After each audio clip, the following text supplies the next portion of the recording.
इस वक्त की बड़ी खबर से आपको बता दें, मध्य प्रदेश में अगले 4 दिनों के लिए बारिश को लेकर अलर्ट जारी किया गया है। मौसम विभाग ने बारिश का पूर्वानुमान जताया है। दरअसल 3 वेस्टर्न डिस्टर्बेंस की वजह से बारिश की संभावना जताई जा रही है। कई जिलों में अगले 4 दिन तक बारिश होने की संभावना है और मध्य प्रदेश के 4 दिन आगे आने वाले बारिश से तरबतर होने वाले हो सकते हैं। मौसम विभाग की तरफ से बारिश का पूर्वानुमान जताया गया है। यहां जानकारी ये मिल रही है कि 3 वेस्टर्न डिस्टर्बेंस की वजह से बारिश की संभावना है और इन 3 वेस्टर्न डिस्टर्बेंस की वजह से अगले 4 दिन तक बारिश होने की संभावना है। मध्य प्रदेश के कई जिलों को लेकर अलर्ट जारी किया गया है। आपको बता दें कि बारिश मौसम विभाग का पूर्वानुमान, और इससे पहले हमने देखा पंजाब में अंधड़ और तूफान, उसके बाद दिल्ली और अब मध्य प्रदेश में बारिश और तेज हवाओं के चलने की संभावना जताई जा रही है। वासु चौरे से बात करेंगे, हमारे सहयोगी इस वक्त हमारे साथ जुड़ गए। वासु, अभी हमने देखा पंजाब में एक बहुत तेज आंधी आई, फिर दिल्ली, हरियाणा और अब मध्य प्रदेश का नंबर है। निश्चित तौर पर देखिए, वेस्टर्न डिस्टर्बेंस का असर जो है वो इस समय देखने को मिल रहा है, चाहे मध्य प्रदेश की बात हो या फिर अन्य दूसरे राज्यों से जिस तरीके की खबरें आ रही हैं। हालांकि मौसम विभाग लगातार इस बदलते हुए मौसम के मिजाज को लेकर अलर्ट है और जो चेतावनी है वो भी जारी की जा रही है। आज मध्य प्रदेश के भी कई जिलों में मौसम का जो रंग है वो बदला बदला सा रह सकता है और लिहाजा लोगों को थोड़ी सी सावधानी रखनी होगी।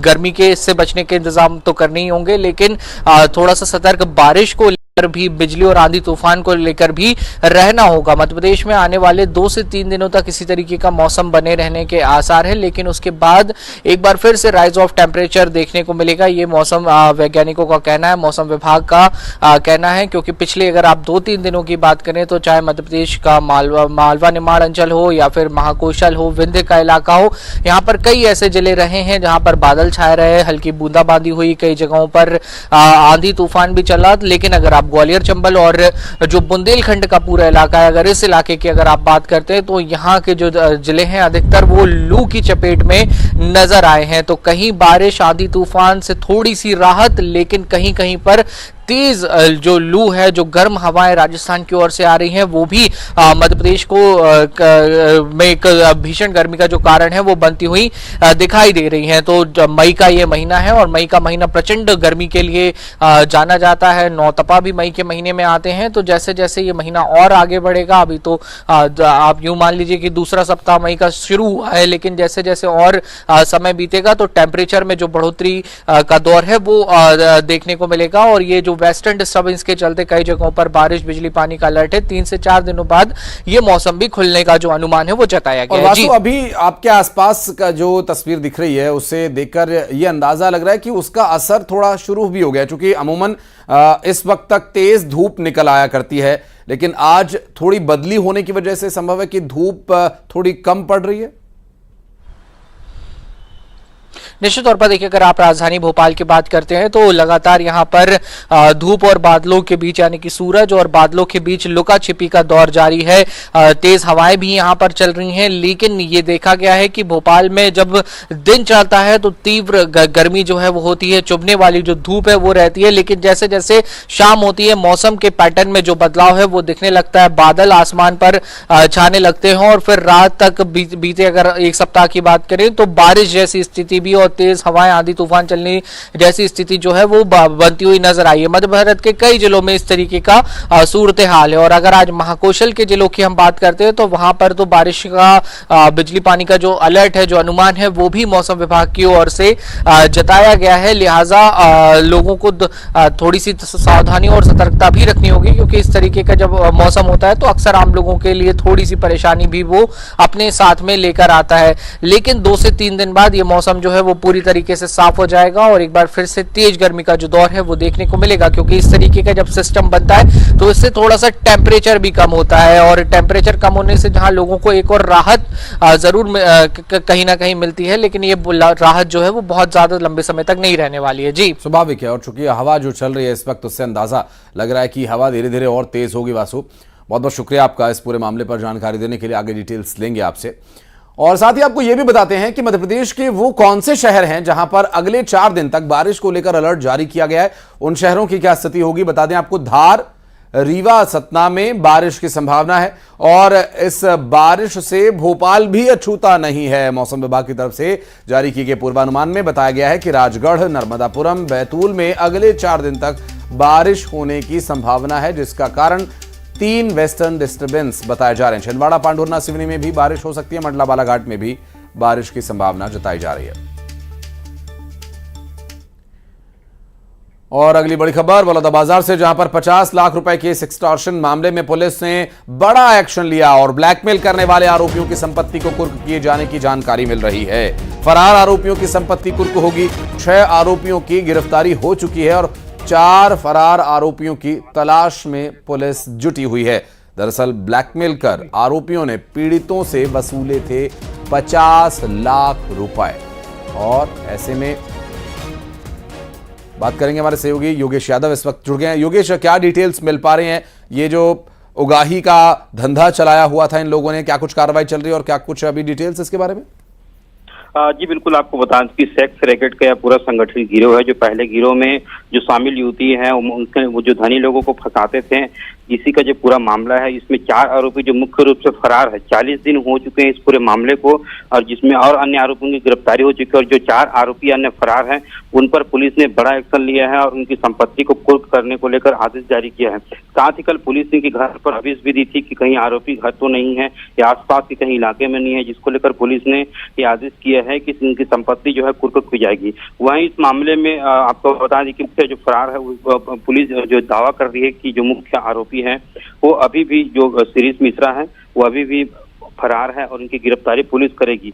लेकिन आपको बता दें कि जो और आरोपी पकड़े गए हैं जिसकी उनकी जमानत याचिका का जो है खारिज कर दी गई है। यही आपको बता दें कि जो जमानत याचिका की जो मजिस्ट्रेट की अदालत है वहां से खारिज हो चुकी है। और जो मुख्य जो 4 आरोपी फरार है, शिरीष पांडे और जो महिला साथी है, 2 महिला साथी और एक आशीष शुक्ला, उन आरोपियों की जो पुलिस की गिरफ्त से दूर है उनकी संपत्ति कुर्क करवाने की पुलिस कोशिश कर रही है। वहीं आपको बता दें कि इस पूरे मामले में जो धनी लोग हैं उनको फंसाया जाता था और अब तक 50 लाख की वसूली आरोपियों द्वारा की गई थी।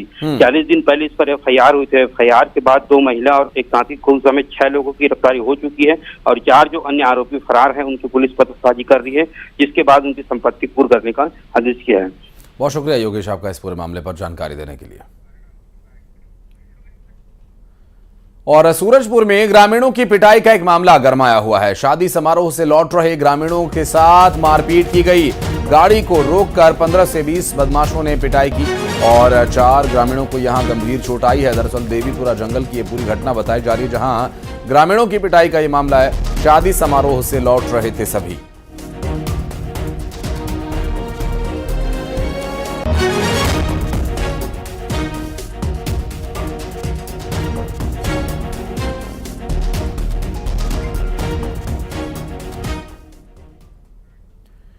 और महासमुंद के जाड़ामुड़ा में 2 करोड़ के धान की खरीदी घोटाला मामले में 10 और लोगों पर FIR दर्ज की गई है। फर्जी तरीके से धान बेचकर ये घोटाला किया गया। 5 आरोपियों पर पहले से ही मामले दर्ज हैं और अब तक कुल 15 लोगों पर FIR दर्ज हो चुकी है और सभी आरोपी फरार बताए जा रहे हैं। कलेक्टर ने जांच समिति बनाई है। सोमनाथ हमारे सहयोगी इस वक्त हमारे साथ जुड़ गए। सोमनाथ, अभी क्या डिटेल्स मिल पा रही हैं इस घोटाले के संबंध में?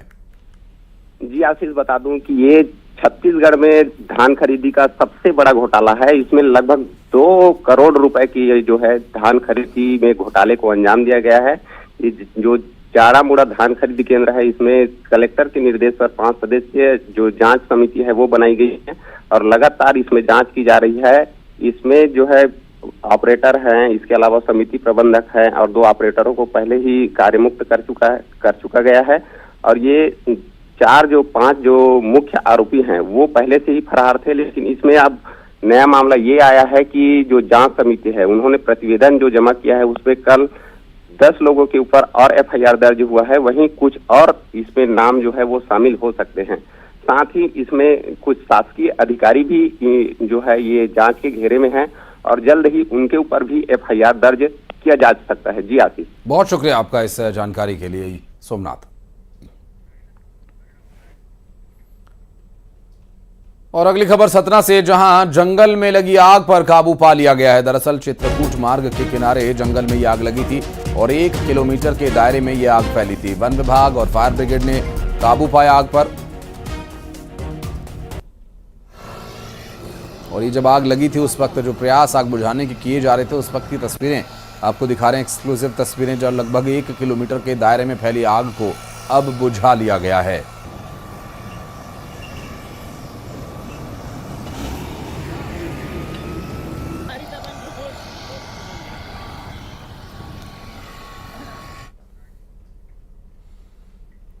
और अगली खबर भोपाल से, जहां कल मध्य प्रदेश की 8 लोकसभा सीटों पर मतदान होना है और आज सुबह से ही पोलिंग पार्टीज को रवाना किए जाने का काम शुरू हो चुका है।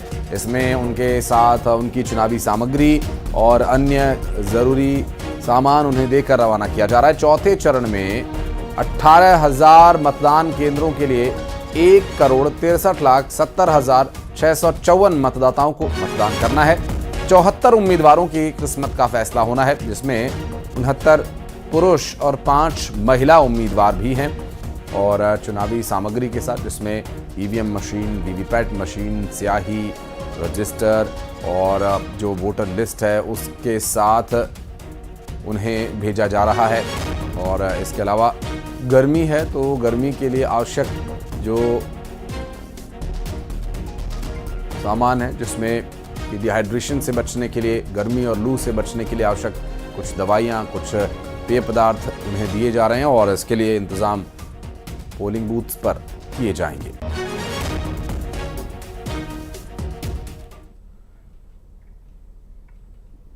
लोकसभा चुनाव के 3 चरणों का मतदान हो चुका है और अब 13 मई को चौथे चरण का मतदान होना है और इसे लेकर प्रचार भी अब थम चुका है। हालांकि डोर टू डोर कैंपेनिंग लगातार जारी है। मध्य प्रदेश के अंतिम चरण के मतदान में मुस्लिम समुदाय की अहम भूमिका रहने वाली है। इंदौर और उज्जैन संभाग की जिन 8 लोकसभा में मतदान होना है, इन संसदीय क्षेत्रों में कई विधानसभा ऐसी भी हैं जिन पर जीत या हार का फैसला इसी समुदाय के हाथ में है।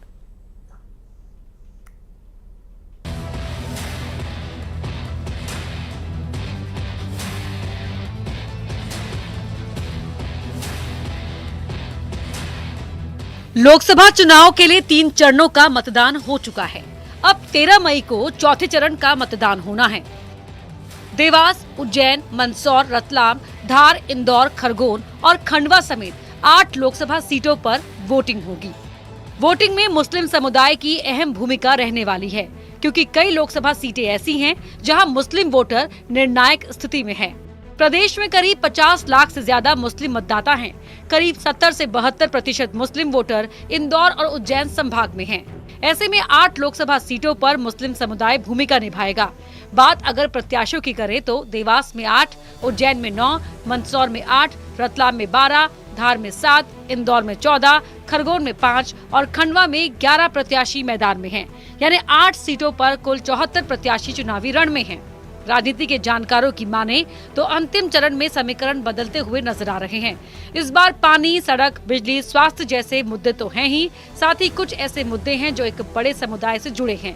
रेल कनेक्टिविटी, एयरपोर्ट, पर्यटन, शिवना नदी में प्रदूषण और शिप्रा शुद्धिकरण जैसे मुद्दे हैं जो इस बार मतदाता के जहन में रहेंगे। आखिरी चरण के चुनाव के लिए बीजेपी और कांग्रेस ने पूरी ताकत झोंक दी है। अब फैसला मतदाता को करना है, वो किसे अपना नेता चुनते हैं। Bureau report, news 18। और मुरैना से एक दिलचस्प खबर आई। घोड़े के बच्चों का जन्मदिन बड़े ही धूमधाम से यहां मनाया गया। बाकायदा केक लाकर काटा गया और शानदार भोज का आयोजन भी किया गया। एक रिपोर्ट।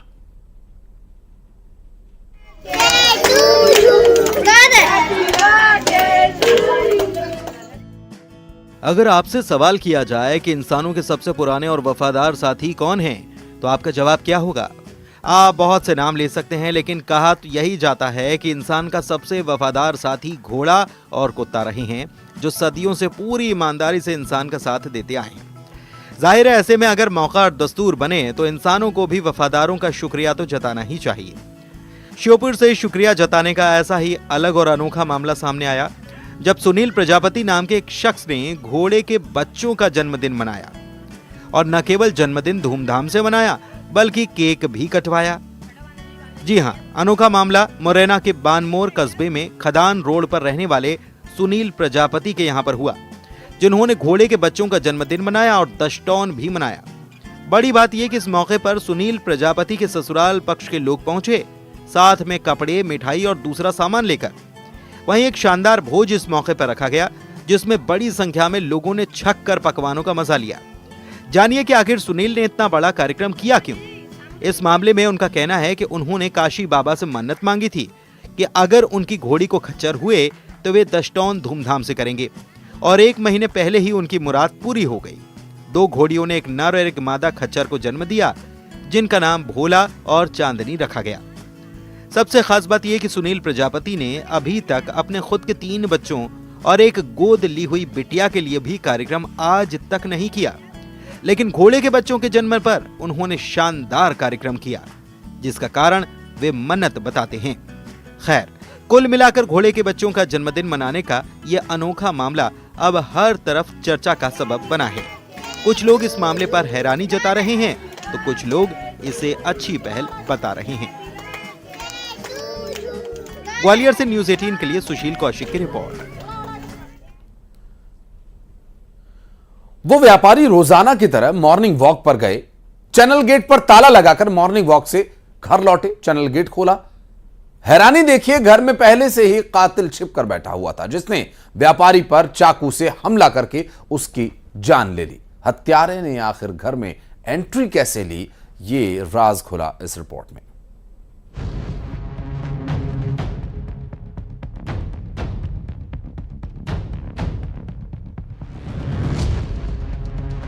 ये नीचे गिर गया था, मैं उसके पीछे भगा, क्या हुआ तो उन्होंने बोला वो उसको पकड़ चोर भी नहीं बोला पकड़ा, उसके पीछे भगा बस, और आने पे मालूम पड़ा कि उसको चाकू मार दिया।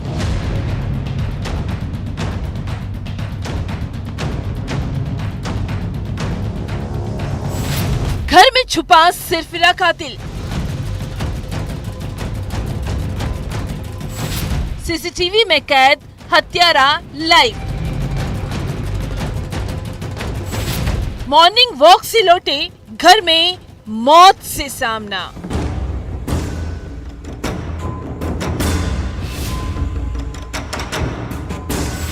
व्यापारी पर चाकू से वार, मर्डर।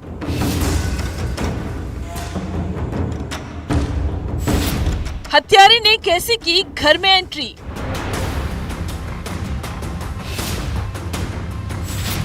हैरान करने वाली मर्डर मिस्ट्री। ये सीसीटीवी फुटेज एक सिरफिरे हत्यारे की कहानी सुना रहा है। सबसे पहले हम आपको आखिरी फुटेज दिखाते हैं। 58 साल के व्यापारी मिश्री लाल राठौर रोजाना की तरह मॉर्निंग वॉक पर गए थे। मॉर्निंग वॉक से रोजाना की तरह ही घर लौटे। अब जरा इस तस्वीर को देखिए। घर का चैनल गेट मिश्री लाल खोल रहे हैं। अब इस तस्वीर को हम यही पॉज कर देते हैं। अब जरा घर के अंदर की तस्वीर देखिए, जिसमें ये सिरफिरा दिखाई दे रहा है। कमरे का ये दरवाजा लगाता है और अब दूसरी साइड पर दीवार पर कभी सिर पटकता है, कभी नीचे बैठ जाता है और फिर कमरे के दरवाजे के पास खड़ा हो जाता है। क्या ये किसी का इंतजार कर रहा था?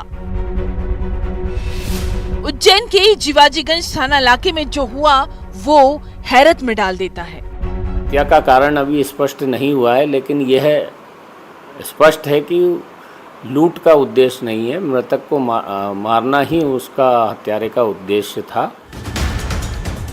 जहां आरोपी खड़ा है, इस दरवाजे के पास सीढ़ियां है और फिर से हम पहला फ्रेम दिखाते हैं जब मिश्री लाल राठौर मॉर्निंग वॉक से आए। घर का चैनल गेट खुला, जो इस बात से बेखबर थे कि मौत घर में छुपी है। अनजान आरोपी मिश्री लाल के घर में छुपकर हमले की तैयारी में था। अगले पल दिल दहलाने वाली तस्वीर सीसीटीवी में कैद हुई। आरोपी ने मिश्री लाल पर चाकू से हमला किया और धक्का देकर ऐसे फरार हुआ। ये नीचे गिर गया था, मैं उसके पीछे भगा, क्या हुआ तो उन्होंने बोला वो उसको पकड़ चोर भी नहीं बोला पकड़ा, उसके पीछे भगा बस, और आने पे मालूम पड़ा कि उसको चाकू मार दिया। जूना सोमवारिया थाना जीवाजीगंज में एक हत्या की घटना हुई है, जिसमें मृतक मिश्री लाल मॉर्निंग वॉक करने गए थे। वापस अपने घर में आए तो एक अज्ञात व्यक्ति द्वारा उनको चाकू से चोट पहुंचाई गई, जिससे उनकी मृत्यु हो गई है। जूना सोमवारिया इलाके में मिश्री लाल राठौर का घर और दुकान दोनों है। नीचे दुकान है, ऊपर मकान। परिवार के लोग तीसरी मंजिल पर थे, जिन्होंने आवाज सुनी और घबराकर नीचे आए। घायल मिश्री लाल राठौर को अस्पताल ले जाया गया, लेकिन जान बचाई नहीं जा सकी। वह घर में कैसे घुसा, पहले से घर में कैसे था, इस बिंदुओं पर जांच की जा रही है। हमें कुछ वीडियो फुटेजेस मिले हैं, जिसका बारीकी से विश्लेषण करके टीमें इस घटना को शीघ्र हम पकड़ने में कामयाब हो। आखिर हत्या के पीछे दुश्मनी की कौन सी कहानी है? क्या आरोपी को व्यापारी मिश्री लाल के मॉर्निंग वॉक पर जाने और लौटने का समय पता था? क्या वो रेकी कर रहा था? पुलिस की माने तो लूट के इरादे से ये कत्ल नहीं हुआ। तो आखिर वजह क्या है? सबसे बड़ा सवाल, घर में हत्यारे ने एंट्री कैसे की? अभी कई राज का खुलना बाकी है।